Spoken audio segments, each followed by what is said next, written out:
Inovador, uma conversa com especialistas, é realizado pela TV Unital em parceria com o Departamento de Comunicação e o Departamento de Fisioterapia da Universidade de Taubaté. E hoje a gente recebe Felipe Fagundes, doutor em Fisioterapia pela Universidade de São Paulo, e o Felipe Reis, doutor em Ciências Médicas pela Universidade Federal do Rio de Janeiro e professor do Departamento de Fisioterapia do Instituto Federal do Rio de Janeiro. Sejam muito bem-vindos. Obrigado. Essa edição do programa é especial e a gente vai receber aqui os alunos do curso de Fisioterapia aqui da Universidade de Taubaté. Sejam todos muito bem-vindos. Hoje um programa diferente aqui. Vocês que ajudam a produzir esse programa vão conversar com o nosso especialista aqui hoje, ok? Tudo certo? Vamos lá? Vamos lá. Então vamos começar essa conversa aqui. Quem tem a primeira pergunta para fazer? Oi, tudo bem? Meu nome é Tadashi, sou do sexto semestre do curso de fisioterapia e, na verdade, queria uma dica assim, de vocês dois, que a gente logo vai estar se formando, vai estar no mercado de trabalho, e qual é a dica assim, de como colocar as evidências científicas dentro da prática clínica.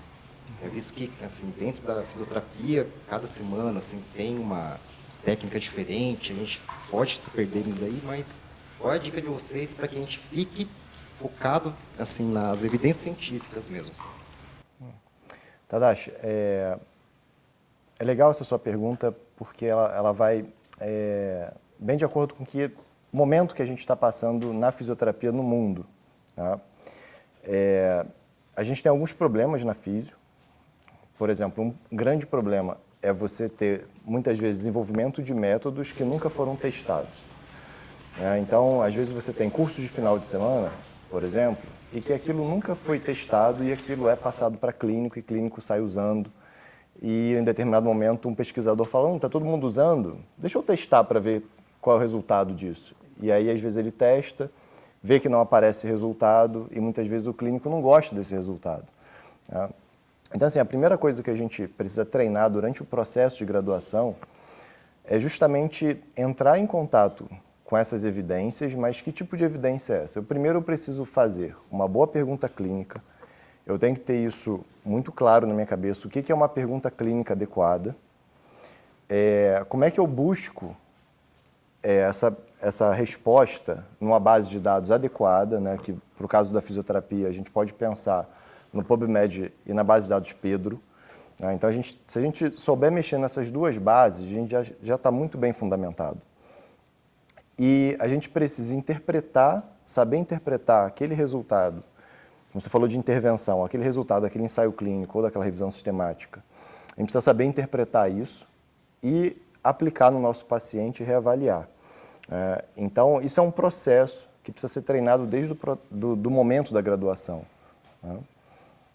Deixa o Felipe, quer acrescentar alguma coisa? Não, eu acho que vai muito nessa linha, cara. Vou voltar no problema que a gente passa na fisioterapia. A gente veio de uma profissão, a gente vem de 50 anos aí de formação, uma profissão jovem, e que em alguns momentos a gente acabou esquecendo um pouquinho a que viemos, que é cuidar do movimento. Quando a gente pensa somente na técnica que a gente quer entregar, a gente esquece um pouquinho da nossa origem, de onde a gente veio e o que a gente veio fazer aqui, que é reabilitar o movimento. Então, quando a gente foca nisso, eu acho que a coisa fica muito mais tranquila. E hoje a gente tem muita informação, muita base para a gente entender tudo isso. Saber fazer uma boa pergunta clínica, saber buscar e saber interpretar, você já fica bastante crítico para saber julgar. Eu vou pagar o meu dinheiro suado para fazer esse curso ou isso é mais do mesmo? Tá? E principalmente, quando você falou assim, como é que eu mantenho as evidências, como é que eu, na minha prática daqui 2 anos, 1 ano talvez, como é que eu mantenho as evidências? Cara, mantenha o simples e entenda que a intervenção que você vai dar para o seu paciente, ela não é somente justificada pela técnica que você está entregando. Existem várias coisas associadas a esse tratamento desse paciente e a gente precisa, às vezes, usar da humildade para entender esse contexto como um todo. A gente não é aplicador de técnica, existe um ambiente muito grande no momento terapêutico. E quando a gente entende isso com uma certa humildade, a coisa fica muito mais tranquila. Então, juntando isso com o pensamento crítico, com essas bases aí de entender evidência científica, entender como buscar e como interpretar, eu acho que fica mais tranquilo. Legal? Oi, gente, boa tarde. Meu nome é Maiara. Eu estou no 5º período, né, da Unital. E falando em técnicas, né, ultimamente várias publicações que eu vejo, principalmente no Instagram, falando sobre agulhamento seco. E juntando com o tema de dor, que nós trabalhamos bastante com as crianças esse ano, tem evidências científicas de que realmente funciona o agulhamento seco para dor crônica?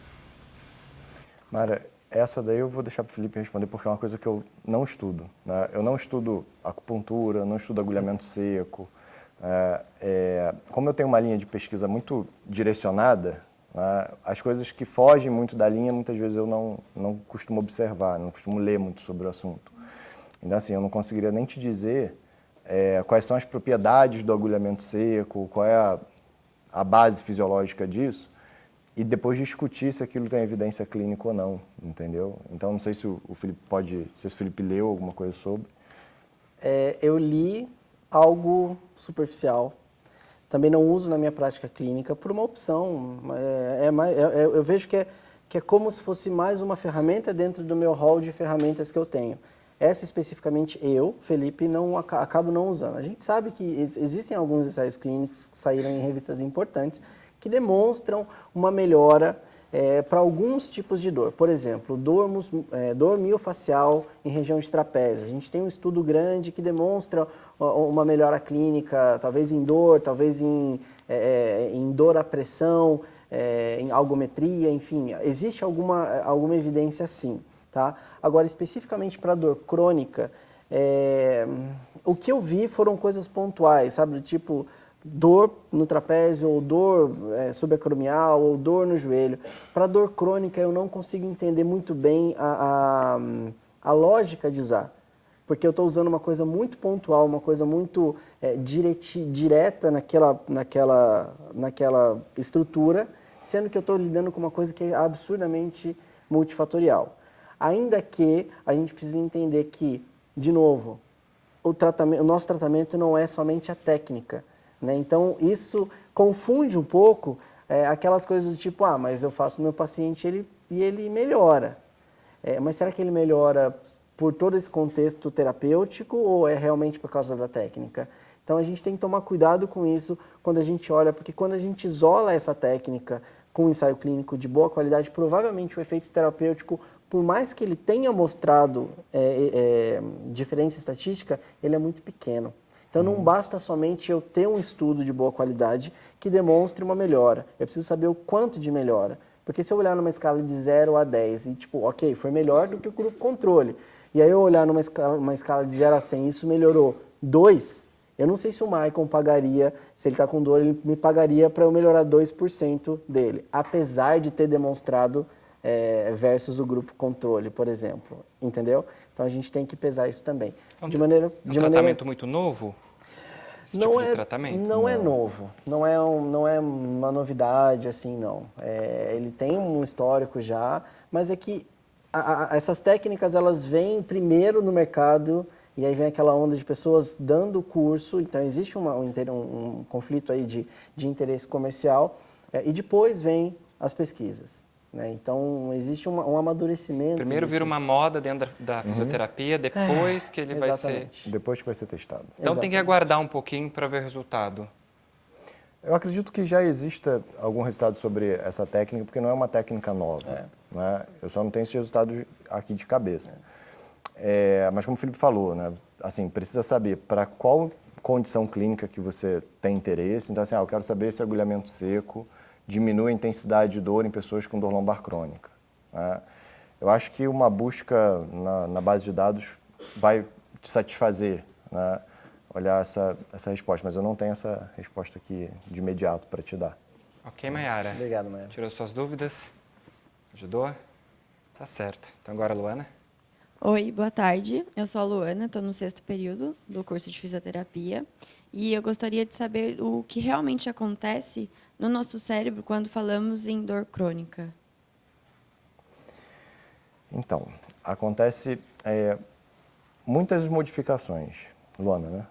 Luana, vamos lá. O que você deve começar a pensar em diferentes momentos da dor? Então, quando você tem uma dor aguda, se você pega e faz a imagem do cérebro de uma pessoa com dor aguda, o cérebro dela se comporta muito parecido para todo mundo.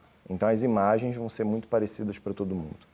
No entanto, à medida que essa condição vai cronificando, à medida que vai se tornando uma dor crônica, 1 ano depois, por exemplo, as modificações variam também de acordo com a condição clínica. Então, assim, você vai ter modificações para osteoartrite, modificações para sindrome complexa regional, mas que modificações são essas? Por exemplo, você tem de cara modificações que a gente chama modificações estruturais, que por exemplo, modificações na substância cinzenta do cérebro. Então, isso é modificação na morfologia do cérebro. Então, a substância cinzenta, em alguns estudos, ela se mostra mais fina, em outros estudos, mais espessada. Ela modifica a substância branca, né? Modifica a conectividade das áreas do cérebro e modifica o padrão de ativação do cérebro, né? Então, tudo isso acontece na dor crônica. E uma coisa que chama muita atenção para todas as condições de dor crônica é aumento de atividade de áreas relacionadas a processamento cognitivo emocional, como, por exemplo, o córtex pré-frontal, a ínsula, córtex cingulado, que são áreas que participam do processamento emocional e elas apresentam a sua atividade aumentada. Então, essa é uma coisa que chama bastante atenção para as condições de dor crônica. Ok. Olá, tudo bem? Meu nome é Natália, eu estou no 6º período de fisioterapia. Bom, eu gostaria de saber, eu faço um estágio, tenho a grande oportunidade de fazer um estágio fora da faculdade e nesse estágio eu observo alguns pacientes com dor crônica. E o que me interessa é que esses pacientes têm alguns perfis que a gente observa uma hipervigilância. Eu gostaria de saber um pouquinho mais desse mecanismo, o porquê dessa hipervigilância, e se a gente já tem algum tipo de pesquisa ou alguma coisa apontando o caminho que a gente pode seguir. Natália, obrigado pela sua pergunta. É muito bem observado isso. Eu vou começar só falando um pouquinho do que é a hipervigilância, que a gente observa clinicamente nos pacientes, que é nada mais do que um excesso de cuidado ao movimento. Então, é aquele paciente que, sei lá, se caiu uma tampa de caneta no chão, ele vai agachar todo retinho e tudo mais. Ou se ele for amarrar o sapato, ele tem que abaixar ou tem que colocar o pé em cima de um banco e tudo mais. Então, ele tem um excesso de cautela com o movimento em si, tá?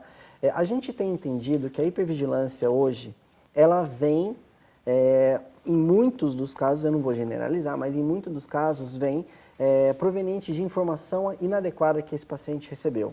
Então, esse paciente ele teve provavelmente uma crise comum de dor na coluna, o que é comum, o que é para ser comum, é para ser lidado de uma maneira leve, e aí ele entra naquele ciclo vicioso de ouvir informação errada, aí ele vai no vizinho, fala, não, porque sei lá o que, minha mãe ficou na cadeira de roda e tudo mais e tal, e porque você não pode, porque a hernia de disco, porque é o bico de papagaio, porque está pensando, ou seja, informações ameaçadoras que para aquela pessoa, quando ela entende isso, ela fala, opa, então quer dizer que minha coluna está toda ferrada e eu não posso me movimentar. Logo, eu não vou me movimentar, eu vou ficar parado. Isso gera uma hiperproteção e a gente impede, o próprio paciente ele acaba sendo impedido de dar o melhor remédio para ele naquele momento, que é o movimento, né? Então, muito dos casos desses pacientes com hipervigilância, a gente senta, a gente traz para conversar e fala, vamos bater um papo, vamos entender o que está acontecendo aqui. Isso acontece muito na minha prática clínica, de chegar aquele paciente que ele está todo aqui, ele não sai disso, e a hora que eu falo para ele, você já experimentou relaxar? Aí ele faz isso daqui, aí vem até aquela carinha, sabe, tipo... E, tipo, isso é conforto para ele. Mas entenda que na cabeça dele isso é um mega conflito. Isso que parece que vira um processo psicológico, então. A pessoa fica com medo de sentir dor ou de ferrar mais com a coluna. Na verdade, uma coisa leva a outra. Eu não diria psicológico, mas existe uma influência grande e leva a problemas como depressão, incapacidade. Você pode... Entenda que é um misturado ali que esse paciente passa. Porque o fato... Imagina que Poxa, se ele não pode dobrar a coluna para frente, ele não vai trabalhar direito, ele não vai pegar o filho no colo direito. Eu tive um paciente que o médico proibiu ele de pegar o filho de 2 anos no colo. Isso não se faz, né? Porque senão você vai ferrar sua coluna. Então imagina a hipervigilância que esse cara tem. Então o nosso trabalho hoje é muito de orientar e reestruturar essas crenças e tudo mais. Porque a gente entende que o processo de cronificação pode ser que o próprio paciente está alimentando isso por informações inadequadas. Entendeu? Felipe, isso pode estar associado também com a experiência de dor? Como eu já ouvi falar que muitas vezes uma pessoa que tem uma hiperproteção, quando vamos supor, criança, ela pode ter um risco maior para ter um processo crônico. Você acha que isso pode estar ligado? Eu acho que é muito arriscado a gente fazer uma relação dessa. Eu não sei se o Felipe tem alguma outra experiência, mas eu acho que é muito arriscado a gente fazer uma relação condicionada a uma experiência passada nesse sentido. Tá? Pode ser que tenha alguma coisa do tipo, eu tive uma crise, eu tive todo esse ciclo vicioso de exame, disso, aquilo, de médico me condenando, parei de fazer atividade física, e isso piorar, ok. Mas em relação a algum caso passado, eu nunca li nada a respeito. Natália, entende hipervigilância sempre como uma busca, tanto no ambiente ou no próprio corpo, de fatores de ameaça. Né? E a dor para esse paciente, ela está com um nível de ameaça lá em cima. Né? Ou seja, significa que ele entende que o corpo dele muitas vezes é muito frágil e ele precisa estar o tempo inteiro escaneando o ambiente para buscar pistas de ameaça. Então ele se torna uma pessoa hipervigilante. Isso porque ele considera o corpo frágil, então a ameaça está lá em cima. Né? Então uma das coisas que geralmente é feita é ressignificar essa ideia de dor para que o nível de ameaça dele diminua. Para que ele entenda que alguns movimentos o corpo foi preparado para fazer aquilo, né? Dobrar o tronco, para pegar alguma coisa no chão, o corpo foi preparado para isso. Fazer isso não significa que ele vai se machucar. Né? Em relação a outra pergunta, ela tem bastante relação com dor na infância. Né? Porque assim, as crianças que sentem dor, o comportamento dela reflete o comportamento dos pais. E o comportamento dos pais está muitas vezes em como os pais interpretam a dor. Né? Então, essa ideia de como a criança passa a evitar a atividade, deixa de ir para o colégio, deixa de ir para a atividade social, não é a criança que deixou. Alguém não deixou mais ela fazer. Entendeu? E isso está muito relacionado ao comportamento dos pais, fazendo essa hiperproteção e tirando a criança da escolinha de futebol, não deixa ir para o colégio. Isso gera para a criança uma cascata de eventos, né? Porque se você pensar, o que a criança tem de social? O social da criança é a família e a escola. Né? Então essa criança começa a faltar muito colégio, ela começa a deixar de ser chamada para as festas de aniversário, né? Então ela vai perdendo o lado social também. E isso reflete o comportamento dos pais, de muitas vezes de proteger muito a criança. Então tá certo, a gente vai dar só uma paradinha agora e daqui a pouco a gente volta com mais perguntas, com mais conversa aqui no Falando da Dor, uma conversa com especialistas. A gente já volta.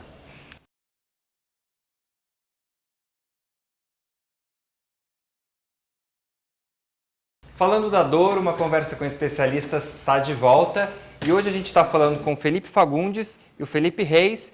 E quem está nas perguntas aqui é o pessoal do curso de Fisioterapia da Unital. A gente retoma as perguntas então. Qual que é seu nome? Sou a Letícia, estou no 4º período de Fisioterapia. E eu queria saber se tem alguma maneira da gente prevenir a dor crônica, do modo geral. Letícia, a gente vai ter no ano que vem, vai ter uma campanha da IASP. Essa campanha da IASP vai ser justamente o tema, né? Todo ano a IASP lança um tema. Então, ano passado, por exemplo, foi da educação e dor. Esse ano é da população vulnerável. Do ano que vem vai ser sobre prevenção. E eu, junto com mais uma colega da Bélgica, fiquei responsável por falar sobre prevenção em relação a exercício e dor crônica. E a gente começou a levantar a literatura para verificar se tem algum estudo que mostre que o exercício realmente previne dor crônica. E a gente não acha isso na literatura. A gente não acha que o exercício ele consegue prevenir a dor, né? Então, hoje, em termos de prevenção, a gente não tem muito estudo, né, relacionado à dor crônica. O que a gente sabe hoje sobre dor crônica é a partir do processo da dor instalada, entendeu? A gente não consegue garantir, com as evidências que a gente tem hoje, a gente não consegue garantir que uma pessoa que faz exercício não vai ter dor, entendeu? Com licença. Você falou de um evento que vai ter o ano que vem, que o tema é prevenção. Como que é esse evento? Você pode falar pra gente? Nós, estudantes, têm oportunidade de participar? Então, não é especificamente um evento, é um tema, né? Esse tema é escolhido pela IASP. É uma campanha, na verdade. Campanha, Então, a IASP define essa campanha e ao longo do ano ela vai soltando material, tanto material como infográfico, como webinários, como vídeos, sobre aquele tema. Então, ela faz todo um processo de educação ao longo do ano relacionado àquele tema. E ano que vem, você falou de evento, ano que vem tem o Congresso Mundial de Dor, que vai ser na Holanda. Então, é um evento que acontece de 2 em 2 anos. E para quem estuda dor, é um congresso de mais de 4.000 pessoas que estudam dor desde a ciência básica, em camundongo, até pessoas que estudam dor clinicamente. Então, você tem desde pesquisa básica até pesquisa clínica. É um evento que é aberto para estudante, estudante também consegue desconto, tem inscrição especial para estudante. Mas uma maneira da gente ficar atento no que está acontecendo em relação à dor é visitando o site da IASP. Então a gente sabe tudo que está acontecendo sobre dor ali, a gente sabe pelo site. Legal. Nossa próxima pergunta. Olá, boa tarde. Eu sou a Raquel. Estou no 2º período na fisioterapia.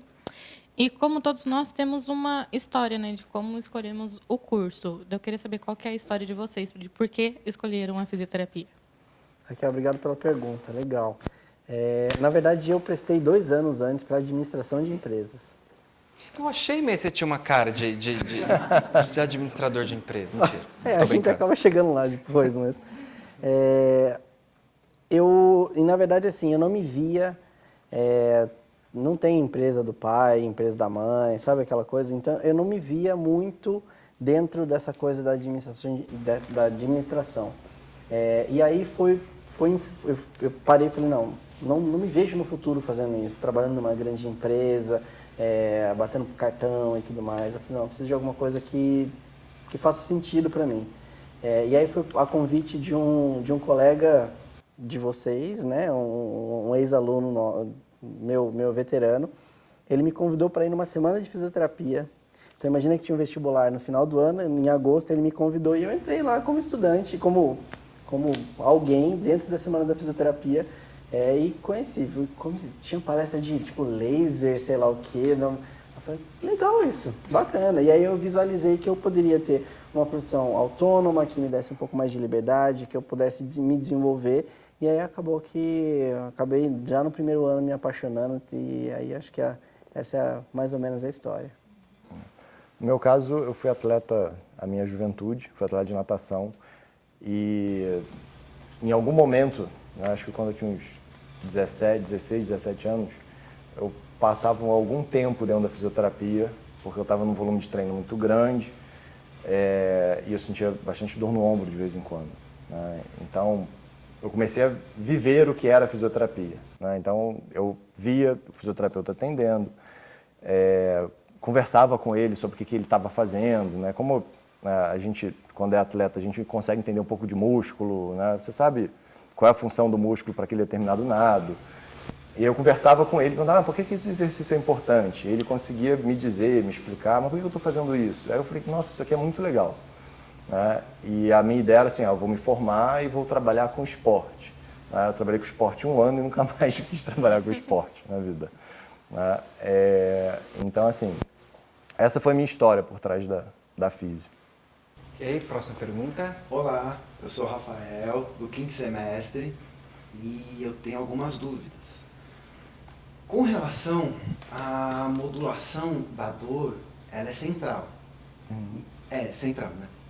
E eu tenho uma dúvida, se experiências, no caso de uma mulher que teve um parto, que teve uma dor do parto ou experiências traumáticas, se essas experiências elas podem gerar algumas modificações e alterar a percepção que essa pessoa tem de dor, tanto para mais ou para menos. E às vezes também a gente percebe que tem pessoas que com um toque leve não é incômodo, mas tem outras que o mesmo toque é muito doloroso. E se também existem algumas técnicas que vocês têm conhecimento de cientificamente reconhecidas, que não sei se a meditação, caso de respiração, que às vezes na yoga se diz muito, que pode ajudar a fazer o cérebro dar uma enganada na dor. Eu não sei se isso tem uma relação. Rafael, né? É. Vamos lá, vamos organizar essa pergunta dele, achei bem interessante, são 3 perguntas em uma. As experiências modificam a condição de dor? Rafa, obrigado pela pergunta, muito interessante essa pergunta e muito valiosa clinicamente, cara, porque assim, eu vou explicar uma parte mais análoga, uma parte mais com analogias, com coisas mais clínicas que eu falo exatamente assim para o meu paciente, ok? Então, isso a técnica que eu uso, a intervenção que eu uso é isso que eu vou fazer com você agora. Tá? Daí depois eu vou pedir para o Fê, talvez complementar com uma parte mais científica e, enfim, pesada de ciência para a gente, tá? Então, assim, experiências têm uma influência grande, sim. Porque imagina o seguinte, imagina que eu te convido, pô, vamos fazer uma trilha, todo mundo aqui e tudo mais, e ok. Quando você, e aí imagina que estava caminhando na trilha, em determinado momento você foi, sei lá, picado por uma cobra. E aí todo aquele estresse, isso, aquilo, corre para o hospital e tudo mais, e foi uma experiência negativa naquele momento. O teu cérebro, ele aprendeu que aquilo, como 1 mais 1 é 2, aquilo ali, se você for sair de casa para ir para o parque, fazer a trilha e ir no mesmo caminho, aquilo vai te trazer uma lembrança negativa. Depois de passado tudo, se eu te convidar para fazer a mesma trilha, provavelmente o seu corpo fale, opa, não, mas peraí. E você só vai conseguir passar por isso quando a gente tiver uma ressignificação e te mostrar, tipo, não, cara, peraí, a vigilância veio aqui, fez uma limpeza e tudo mais, tudo bem, podemos ir junto e tal. É mais ou menos essa analogia que a gente faz com o paciente. Então, essas experiências, elas acabam ficando negativas e acabam mudando até já entrando um pouquinho na segunda resposta, e acabam mudando a forma como o teu sistema de alarme, como o sistema de alarme do paciente vai interpretar esse sinal. Partindo do princípio que hoje a gente entende dor como uma resposta do teu corpo e não uma entrada, não uma sensação, mas sim uma resposta que o nosso cérebro gera em defesa a algum estímulo. A gente entendia até, sei lá, me corrija se eu estiver falando besteira, há 10, 15 anos atrás, a gente entendia que a única coisa que era variável era a quantidade de estímulo que a gente recebia. A gente passou a entender que o que é também variável é o nível de interpretação do nosso corpo. Imagina o seguinte, se você veio de carro hoje aqui, para eu disparar o alarme do teu carro, eu preciso de uma energia grande para isso. Quebrar o vidro, balançar e tudo mais. No paciente, em alguns pacientes, simplesmente o fato de eu pegar uma folha de papel e jogar no capô já é capaz de disparar esse alarme. E aí eu te pergunto, o problema é no papel ou o problema é na interpretação que o sistema de alarme teve para aquele estímulo? Entendeu? Então, a experiência ela pode estar relacionada a isso, ela pode trazer coisas negativas e tornar o sistema um pouco mais sensível para esse estímulo. Fez sentido? Ok? Rafael, a gente precisa entender que quando a gente vai olhar a definição de dor, ela vem assim, a dor é uma experiência sensorial e emocional. Né? Por que isso? Porque dor e emoção caminham junto, não tem como você separar isso em nenhum momento. Por quê? A dor, ela diz respeito à integridade do seu corpo. Então, é como se fosse um sistema que a gente tem para alertar sobre a integridade do corpo. E a emoção, ela está relacionada à detecção de estímulos no ambiente, né, como, por exemplo, detecção de estímulos de ameaça, estímulos neutros, estímulos positivos, e isso molda o meu comportamento. Né? Então, a gente pode pensar em emoção como, por exemplo, se eu estou com sede, eu vou em busca de água. Tá? Isso é emoção. Tá? E não emoção somente de tristeza, e as pessoas confundem muito ansiedade, depressão. Né? Ansiedade e depressão são distúrbios de humor, envolvem até emoção. Então, como esses dois sistemas, eles interagem, se você tem situações em que você tem um contexto muito negativo, tá? A tendência é você ter a dor mais alta. Em contextos mais positivos, a tendência é essa dor diminuir. Um exemplo, o paciente reclama de dor lombar o tempo inteiro, e aí ele viaja e fala para você, passei 10 dias bem, não senti nada. Por quê? O contexto era outro. Né? Então, a dor ela depende do contexto. Né? E o contexto está diretamente relacionado ao processamento emocional. E o processamento emocional está relacionado à modulação da dor e está diretamente interligado com a respiração e com a frequência cardíaca. Então, essa complexidade entre respiração, coração, sistema emocional e dor, ela ainda não está muito clara. Né? Mas a gente sabe que, por exemplo, a respiração consegue ter uma influência sobre o sistema da emoção. Né? Então, eu consigo fazer uma regulação emocional a partir da minha respiração. Né? Por quê? Porque ela muda a variabilidade cardíaca. Né? E o cérebro se liga ao coração e o coração se liga ao cérebro. Né? E agora, como isso vai influenciar a dor, a gente não sabe ainda, isso não está muito claro. Mas o que tem de estudo, por exemplo, é que técnicas de meditação para dor crônica hoje, elas têm efeito para a diminuição da intensidade de dor. Né? Técnicas de mente e cérebro, como o Tai Chi Chuan, né? O yoga, são técnicas que podem ser usadas para pessoas com dor crônica. E aí, só complementando, entendam que as técnicas, de novo vou falar isso, não é a técnica em si, mas é o contexto todo. Você vai mudar a experiência, vai voltar, o paciente ele vai aprender a se controlar melhor, entender que outras coisas influenciam essa experiência de dor dele, e ele vai conseguir se movimentar melhor. Então, muda todo um contexto no geral. Não é só a técnica, é o contexto como um todo. Tá? E aí, Rafael? Bruno? Bom, tudo bom? Estou no sexto período também de fisioterapia, como todo mundo aqui. Eu queria saber agora, mais falando um pouco da educação em dor, vocês acham que é possível a gente já trazer o que a gente faz, não só o que a gente faz, mas tirando a parte de projetos, entrando no ensino letivo mesmo, no programa normal de escola, a gente já introduzia essa educação nas crianças já desde pequenas? Você acha que é possível introduzir com vídeos, como você produz na sua plataforma? Qual seria a forma mais adequada da gente chegar já desde dessas crianças do ensino fundamental para quebrar esses paradigmas, para que a gente não precise quebrar paradigmas, para que a gente já crie uma mente positiva para um futuro, para que a gente possa reduzir muitos riscos? Então, a gente não tem esse dado ainda. A gente não sabe se a gente fizesse uma intervenção de educação na infância, na adolescência, se esse adulto seria um adulto que iria lidar melhor com a dor, né? Porque a gente não tem nenhum estudo de coorte que tenha mostrado que essas pessoas não desenvolveram dor, ou que essas pessoas... Até foi falado que não tem como prevenir, ainda não sabe de estudo de prevenção de dor, né? Mas talvez possa ser que elas tenham uma estratégia melhor para lidar com a dor. Né? Mas a gente não consegue saber isso. Né? Talvez você consiga despertar a consciência daquela criança sobre dor, mas você não vai conseguir evitar que ela tenha dor. Talvez o significado que ela dê para a dor seja diferente. Talvez. Eu queria até voltar um pouquinho na pergunta de prevenção. Estudos de prevenção são os mais complexos de serem feitos, sem dúvida nenhuma.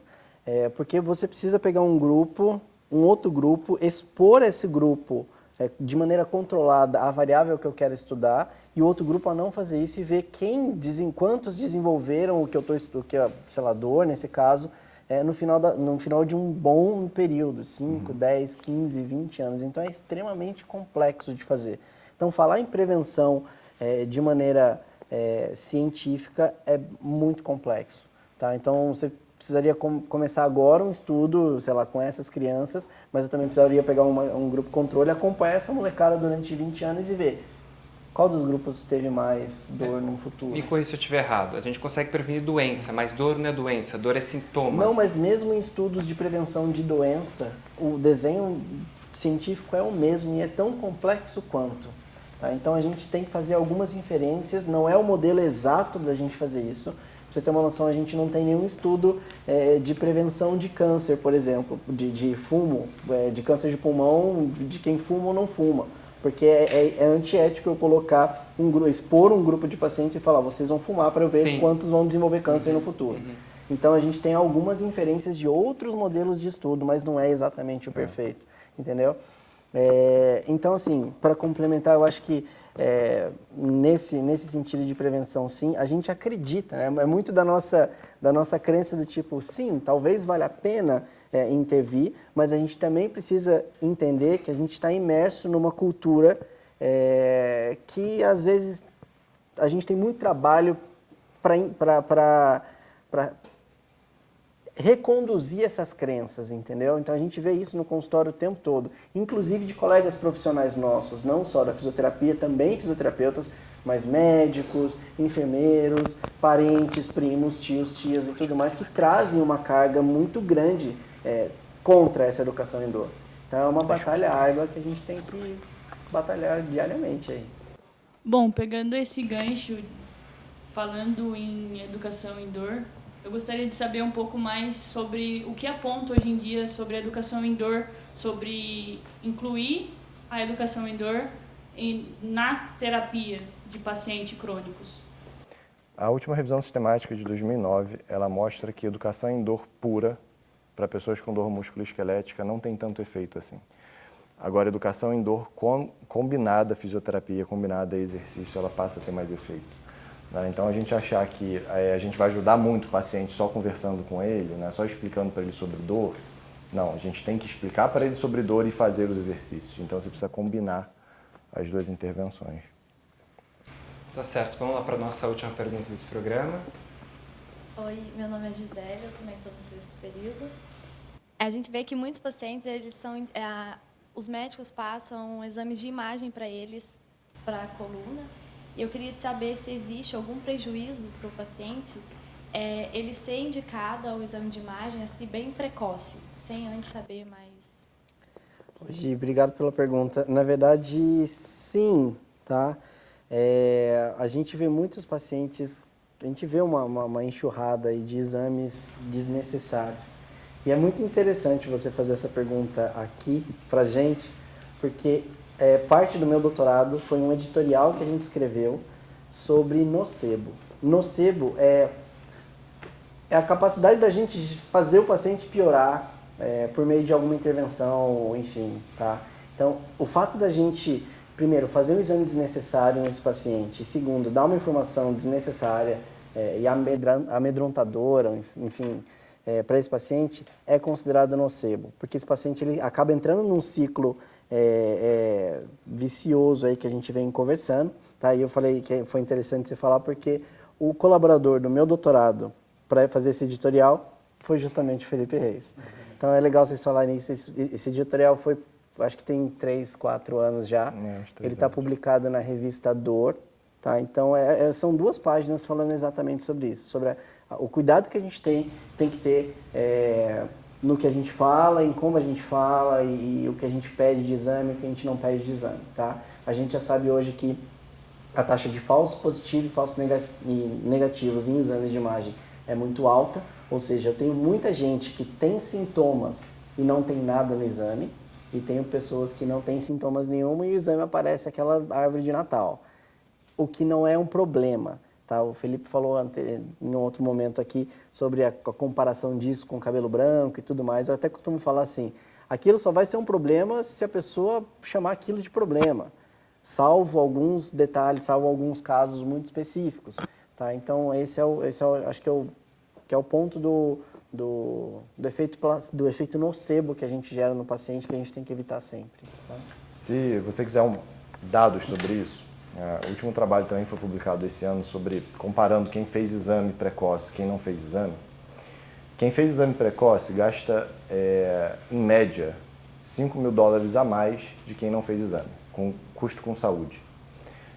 Quem fez exame precoce geralmente faz em torno de 30% a mais de fisioterapia, tem 14% a mais de intervenção de injeção, por exemplo, e falta, em média, no trabalho, 90 dias a mais do que o outro grupo, só por ter feito a imagem. Então tá certo. Nosso programa de hoje fica por aqui. Felipe Fagundes, Felipe Reis, muito obrigado pela participação de vocês. Prazer. E hoje, como nosso programa foi especial, a gente recebeu aqui os alunos do curso de Fisioterapia da Universidade de Taubaté. Muito obrigado pela participação de vocês. Falamos da Dor, uma conversa com especialistas, é produzido pelo Luz, Câmara e Movimento e tem apoio da Pró-Reitoria de Extensão da Universidade de Taubaté e da Prefeitura Municipal de Taubaté. Muito obrigado, até o próximo.